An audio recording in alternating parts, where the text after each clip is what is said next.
Hello everyone, welcome to Lukman IS. Today we are going to have the Hindu analysis of 19th June 2020. So let us start with important articles straight away. So for prelims examination and for mains examination we have divided them, and today as you can see, for prelims examination you have lot of articles as compared to mains examination, and let us see most important article for today for your examination. The first page here, India coasts to win Security Council polls.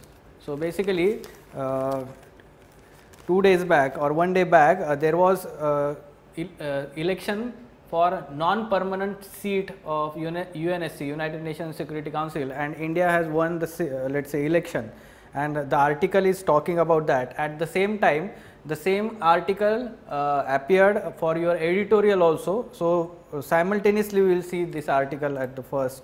So this is first page article, and then this is the editorial. So let us see what is important for our examination here in this article. First of all, we will talk about for the mains purpose, and then we will talk about prelims purpose. Let's say for prelim purpose, what are the inputs.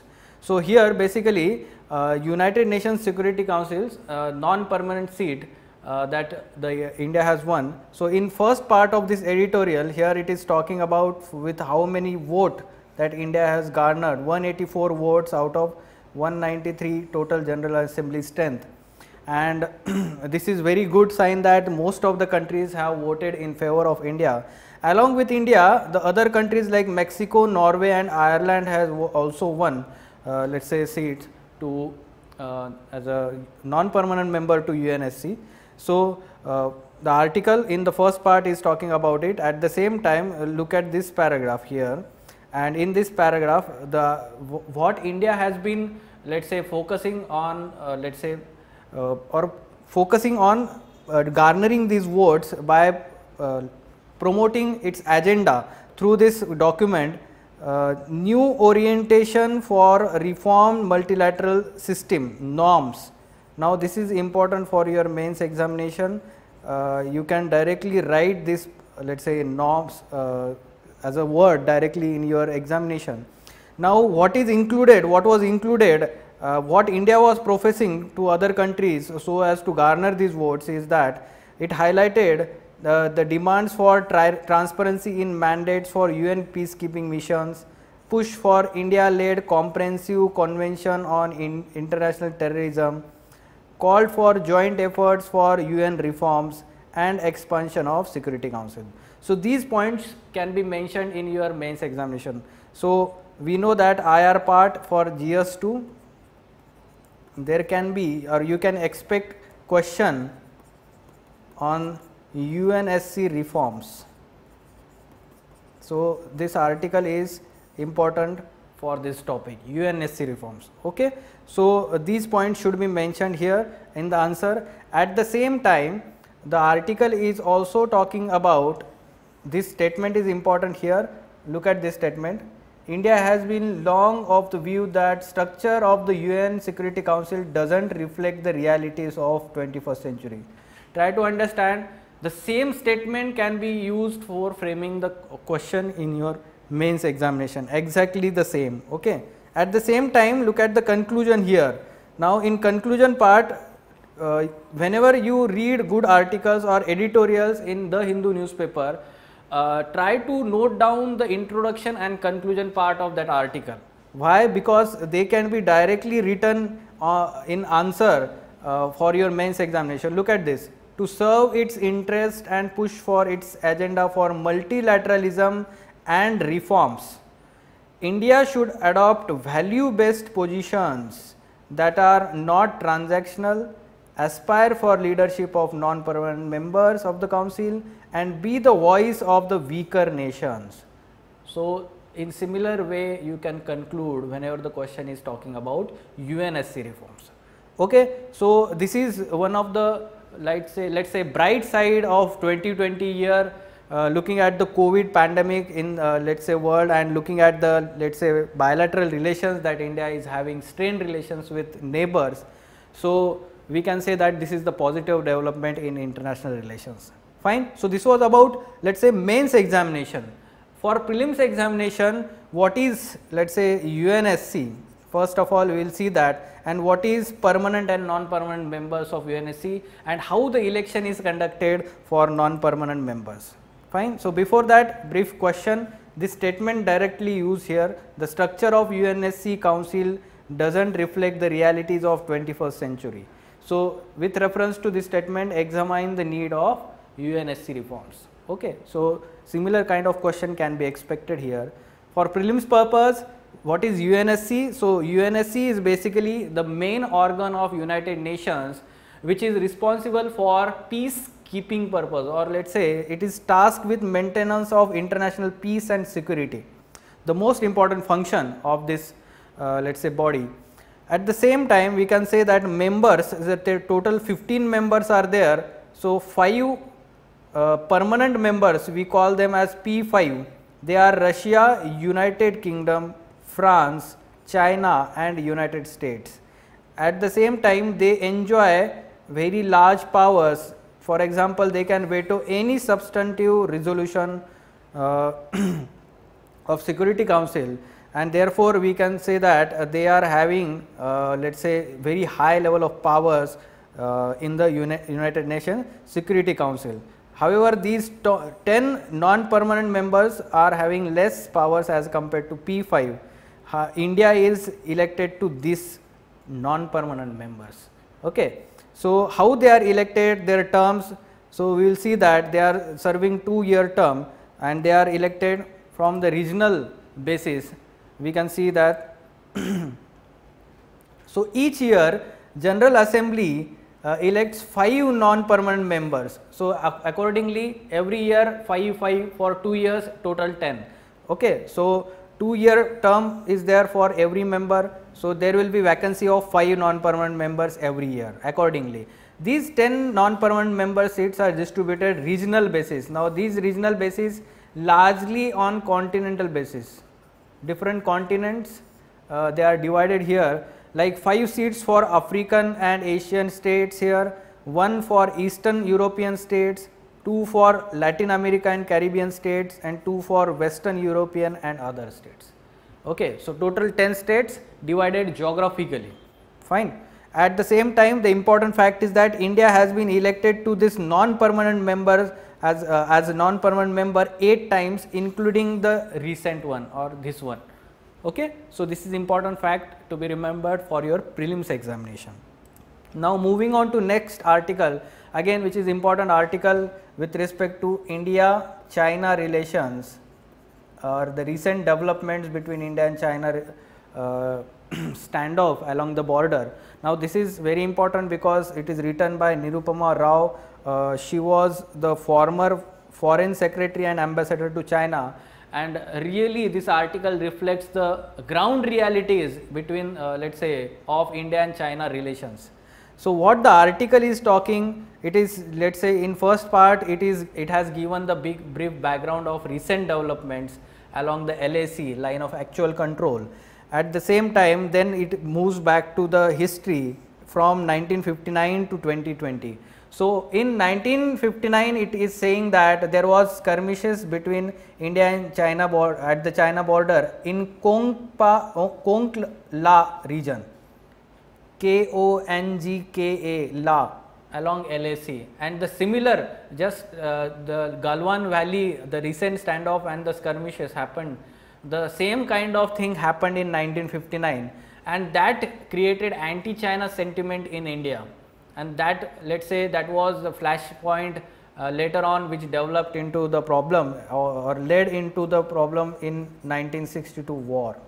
Okay. So that again we had very let's say bad memories of 1962 war with China, and the article is saying that we should not go into the same thing. However, the article is also having, let's say, showing the realities that it is 1959 is different from 2020, and both countries have significantly changed over the period of time. This is what it is saying here in this article, and that's why assessing the choices carefully, the leaders of both countries, especially India, article is saying that we should be very careful while responding to this situation. Okay. So, what the article is saying in this part, it is saying that already there are 3 problems going on, like COVID-19 outbreak, and the government has to deal with it. At the second time, India-Pakistan relations are not good, right? There is always the ceasefire violation along the border. At the same time, recently India-Nepal relations had deteriorated because of that disputed territory, Kala Pani, Lipu Lake and Limpiadhura. Okay. So, that is why when these 3 problems are taking place, India and China problem is simultaneously taking place. So, that is why we have to be very considerate of all these issues, and the article has used very good words here: strong political direction, mature deliberation and coherence are keys in handling this situation. It should be written direct way forward in your answer, such words. Okay. What are these words? Strong political direction, mature deliberation and coherence.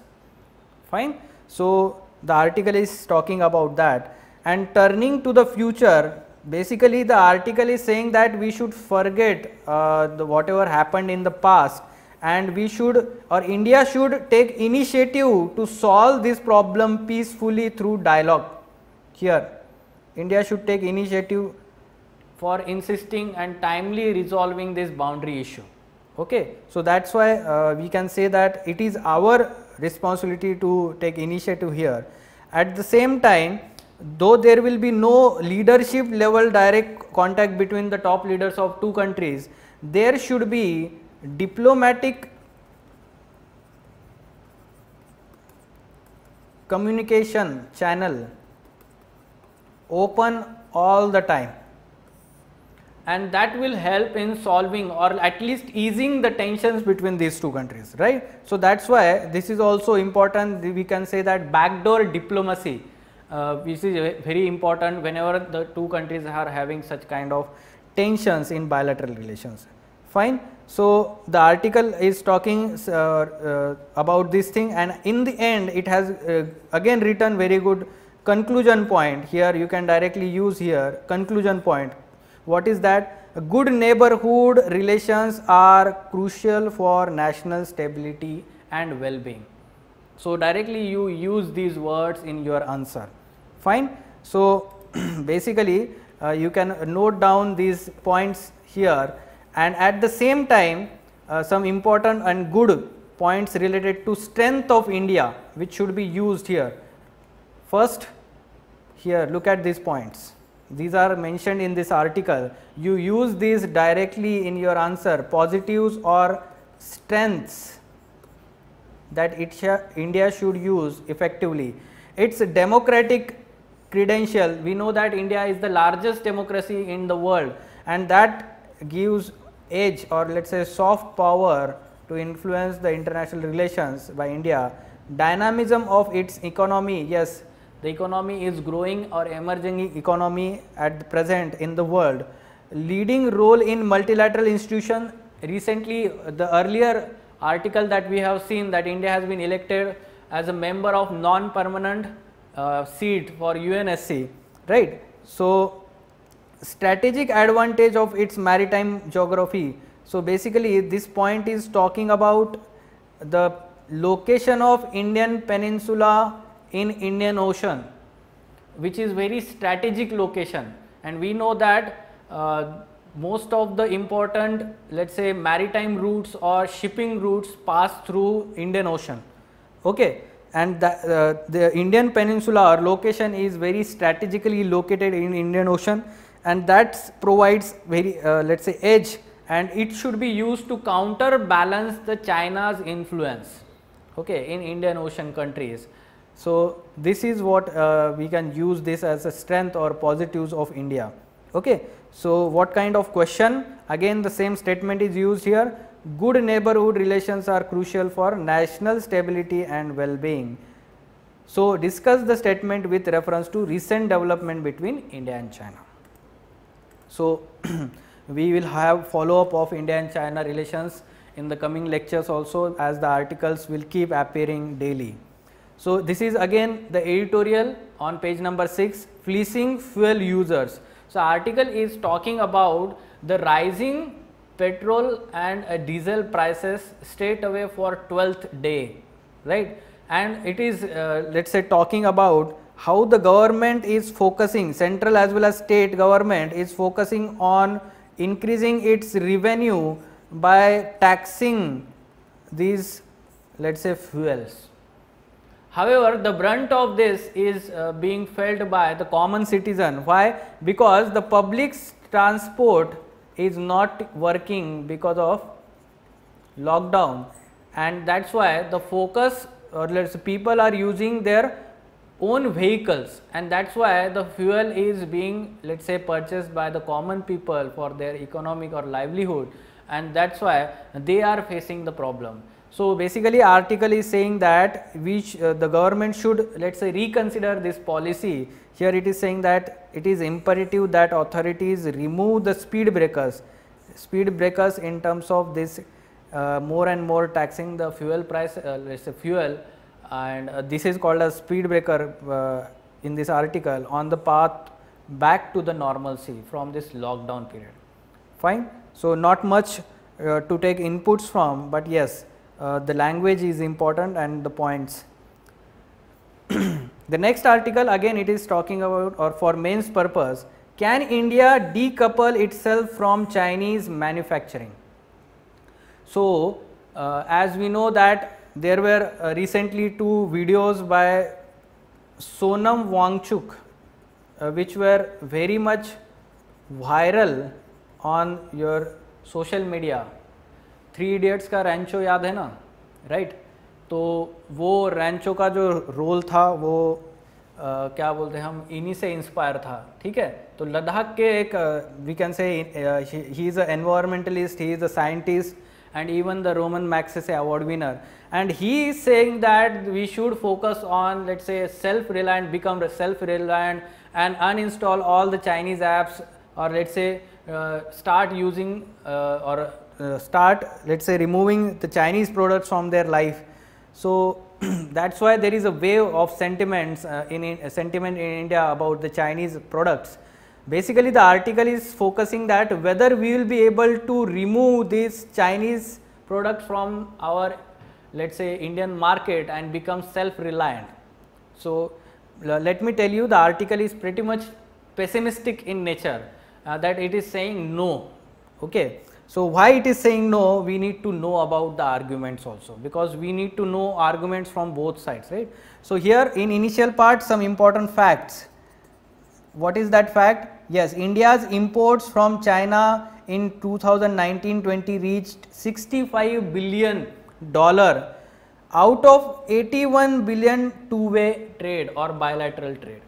Now this suggests that our trade or bilateral trade is very much skewed towards China, and this suggests that we will not be easily able to, let's say, become self-reliant or let's say have import substitution from China in near future.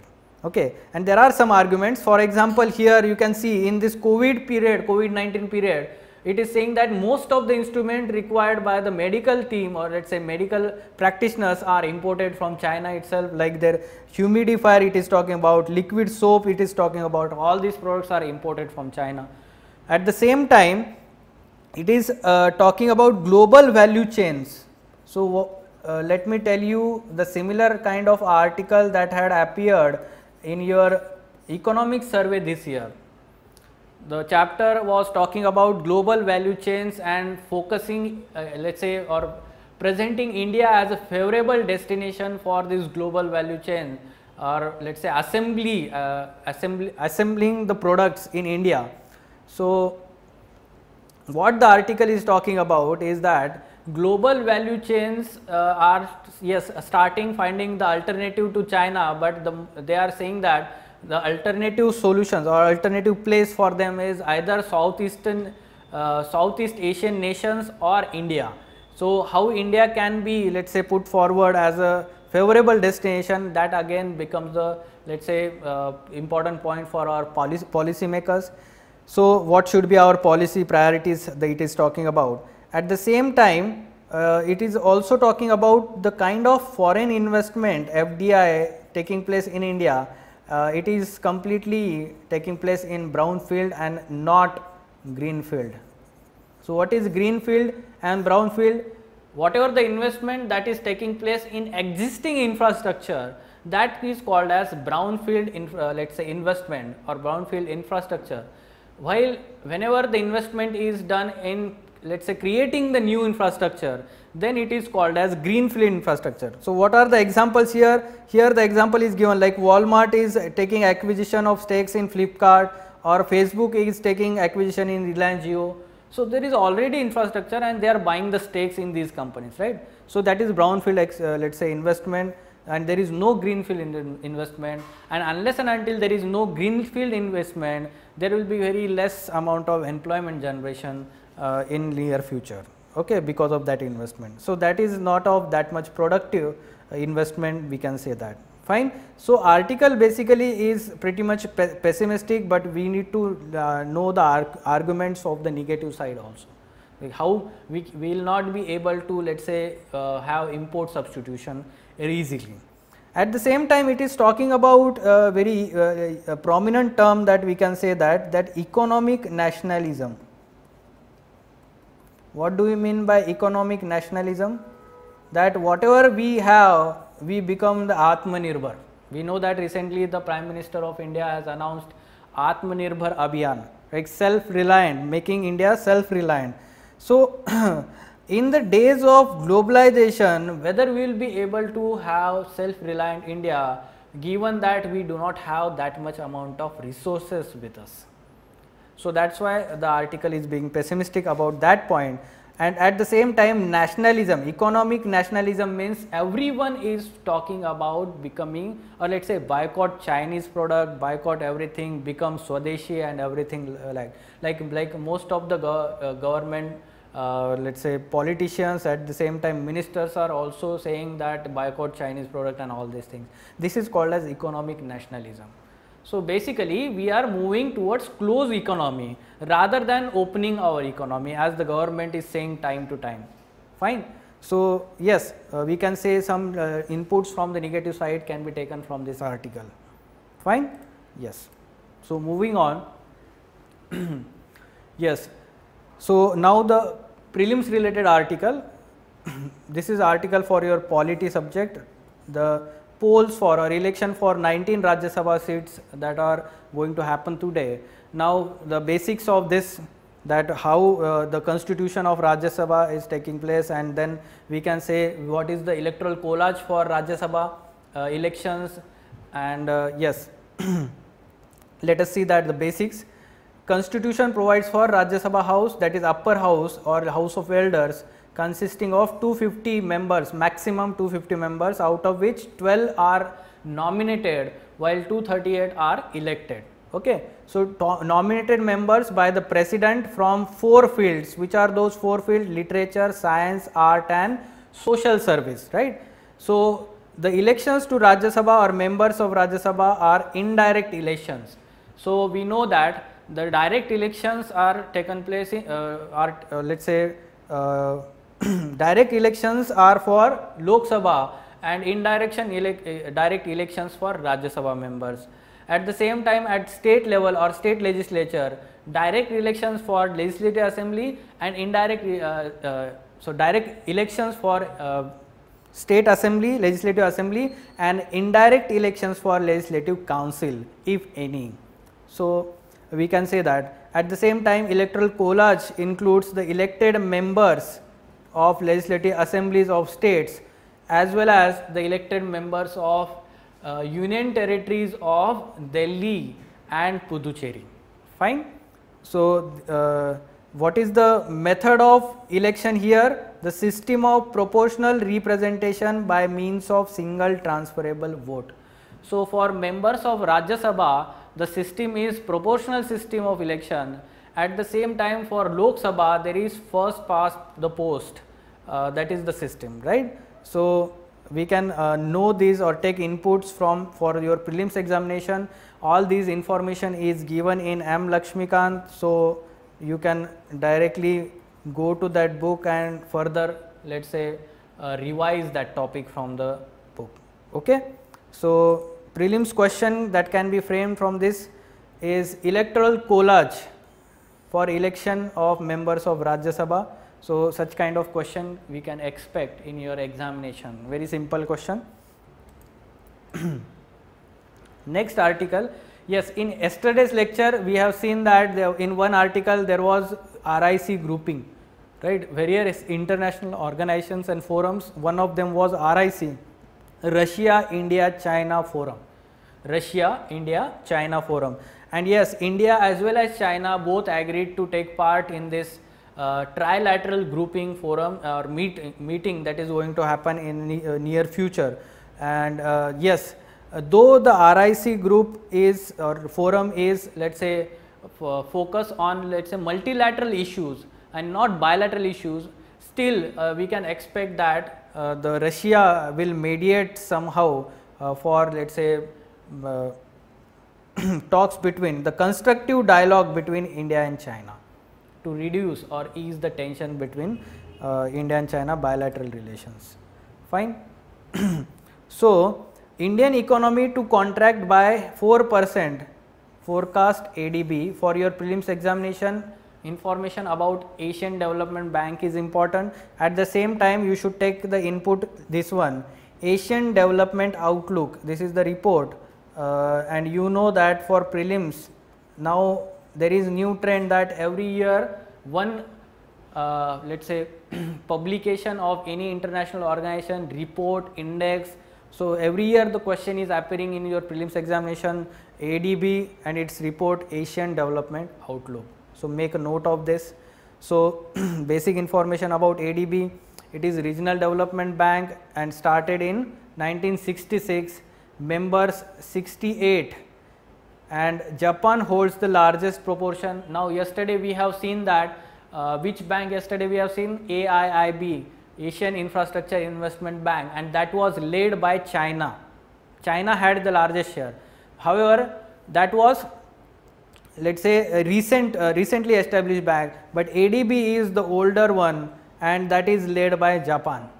Okay, both are, let's say, Asian Development Bank or regional development banks. Okay. So they promote social and economic development in Asia, and main point is headquarter Manila, Philippines. Fine.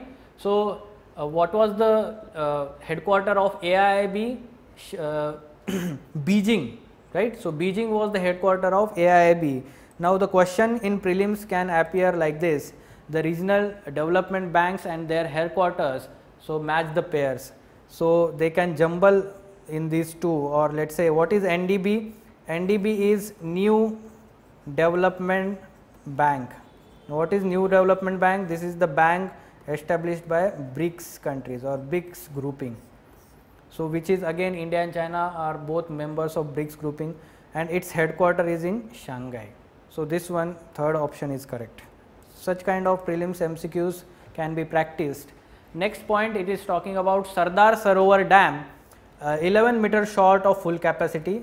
So important inputs from the article is 3 dams: Sardar Sarovar Dam in Gujarat and other 2 dams in Madhya Pradesh, which are those Omkareshwar and Indira Sagar Dam. Now for prelims examination, you mentioned in your notes that Narmada river has these 2 important dams in Madhya Pradesh and one in Gujarat. Fine. So what kind of question we can expect for prelims examination? Whenever let's say you have any river or dam in the news, try to go let's say search in the Google that other dams on that river at the same time and note down in your notes. Okay. So for example, if you take the example of Krishna river, if there is one particular like Mettur dam is there, and if it is in news, then which are the other dams in Andhra Pradesh on the Krishna river? So that should be mentioned in your notes from time to time. Okay. So select the odd one out. So such kind of question we can expect. If you know that Omkareshwar Dam, Indira Sagar Dam and Sardar Sarovar Dam, you can eliminate this dam. Ukai Dam on which river? Tapi river.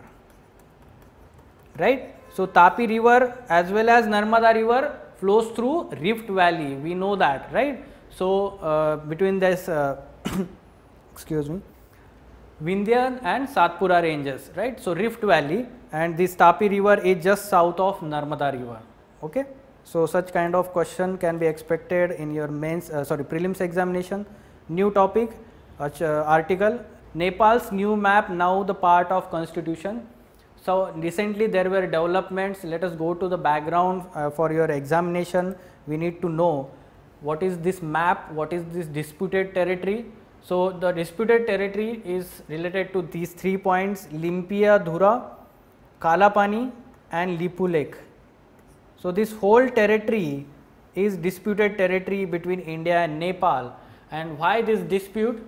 Let us go back to 1815 here. The Treaty of Sagoli between East India Company and Kingdom of Nepal, and this was passed a long time ago. However, this treaty largely determines the border between India and Nepal. Okay, so according to this treaty or article 5, west of Kali river, look at this Kali river, right? So west of Kali river is India. However, the origin of Kali river, it is not mentioned in the treaty. So both countries consider the origin differently. For example, Nepal says that the origin of Kali river is Limpiduria, and that's why the west of it is India and east of it is Nepal. So that's why the disputed territory belongs to Nepal as per Nepal's claim.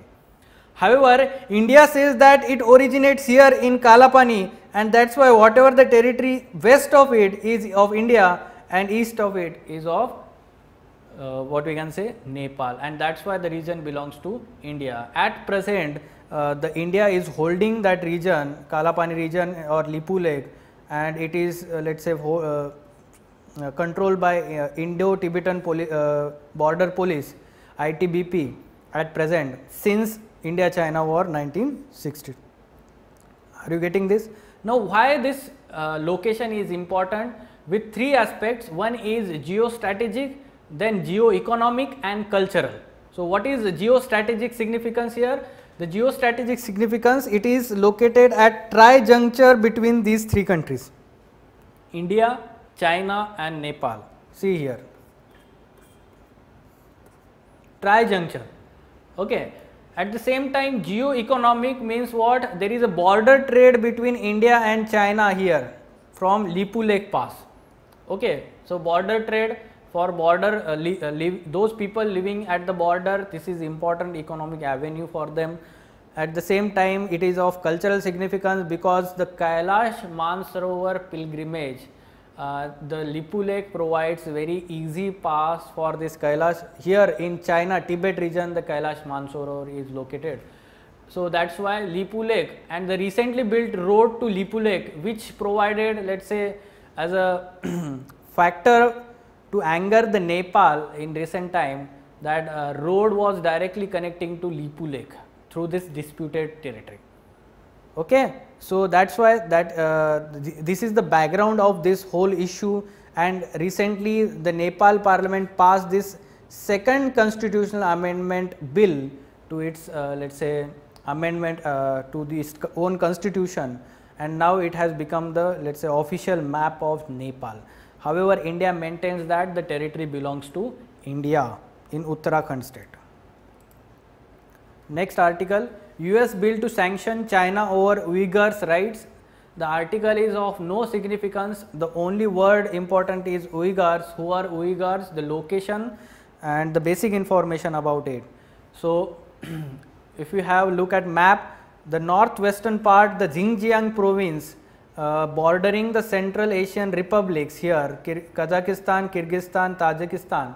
So this region, there is a Muslim minority of Uyghurs living in this Xinjiang province of China, and they are culturally and ethically close to Central Asian nations. You can see the border. Fine. At the same time, the location of this is along the famous ancient Silk Route or Silk Road. Okay. So recently, the Chinese government says that Uyghur militants are waging a violent campaign, and they are calling them as let's say terrorists. Now the government is let's say using high-handedness over them to crack down these Uyghurs, leading to human rights violations, and that's why US bill to sanction China over Uyghur rights. Fine. So this was the background and the basic information. What is why the, important geography world map? Because in previous year question in prelims there were question on let's say Darfur region, Chechnya region. Now these regions were in conflict. Those regions with conflict we should know their location. Okay, like Darfur we know that Sudan region is there. For Chechnya we know that it is in Russia. So match the following question was asked. So similar way this question can be asked. At the same time we need to know that it is a religious minority community, Muslim minority community. Okay. Next topic, Umifenovir. So Umifenovir is the antiviral drug we can say used in Russia and China at present, and recently the Central Drug Research Institute Lucknow, which is the laboratory of CSIR, got permission for carrying out phase 3 trials against COVID-19. Now this is the good development for your prelims purpose. Which are the drugs being developed for COVID-19 and which are these effective drugs and their clinical trials which are being successful? You should note them for your examination. Okay. Next is the state seeks extension of grain scheme. So for the government scheme part of your prelims examination, now this is the one of the important government in scheme in recent times, Pradhan Mantri Garib Kalyan Anna Yojana. Now this was part of larger package called as Pradhan Mantri Garib Kalyan package, recently announced in March month by our finance minister, and this is related to let's say easing the hardship faced during the lockdown period for migrant laborers who are stranded, quarantined and in transit. Though it is about let's say 5 kg wheat or rice and 1 kg pulses free of cost for next 3 months. Now it is going to expire April, May, June. That's why the states are seeking the extension of this. Fine. So note down the government schemes which are important for let's say we can say that previous 1.5 year recently launched important nationally important schemes. Supreme Court stays Puri Rath Yatra. Now because of COVID outbreak the Supreme Court is of the view that let's say the Rath Yatra will lead to spread of this disease. That's why this year's Rath Yatra has been cancelled. Now basics for your culture aspect of prelims examination, Puri temple. So Jagannath Puri temple, we know that it is located in Odisha eastern coast, and the Jagannath deity which is a form of Vishnu or Lord Vishnu. Okay.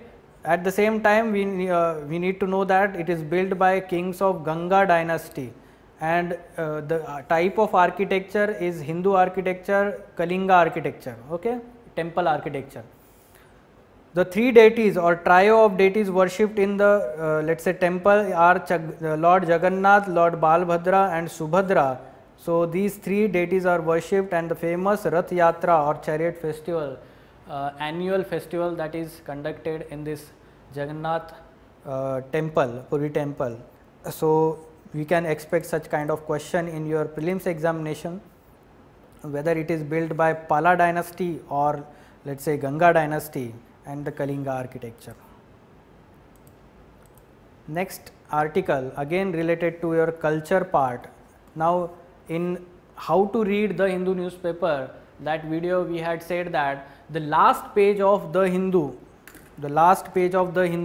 as we had said, there will be some important article at the bottom.